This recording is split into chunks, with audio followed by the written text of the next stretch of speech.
Nearly a decade ago, the major launch pads at Cape Canaveral Space Force Station and Kennedy Space Center in Florida were flying just 3 or 4 missions annually. But now, after a record 31 launches back in the previous year, they are expecting to host around 67 this year, or almost 1 in every 5 days.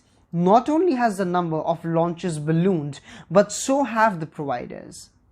In an interview, Purdy said that while the service would traditionally onboard new launch vehicle every decade, it expects to bring on 7 new rockets this year alone.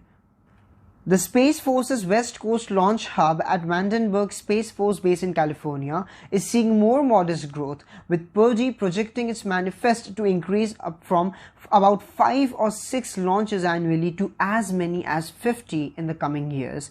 This explosion of range activity is requiring Purdy and his team to rethink the way they manage the launch enterprise, adopting automated safety systems, implementing new processes for scheduling launches, and considering legislative proposals that could allow the Space Force to operate its launch ranges like airports.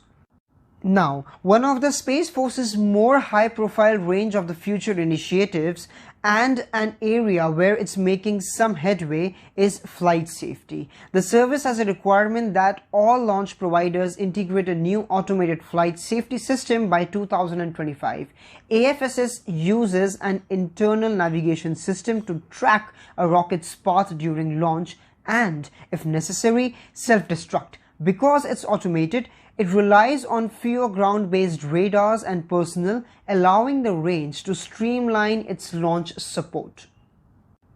As of today, 2 companies, that is SpaceX and Space, have transitioned to AFSS.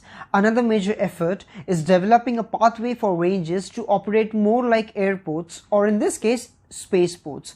That means shifting to a mindset where launch pads are like airport terminals, launch vehicles companies are airlines with paying customers, and the ranges and the military bases that operate them are like airports, providing a suite of services that companies can draw from based on their needs.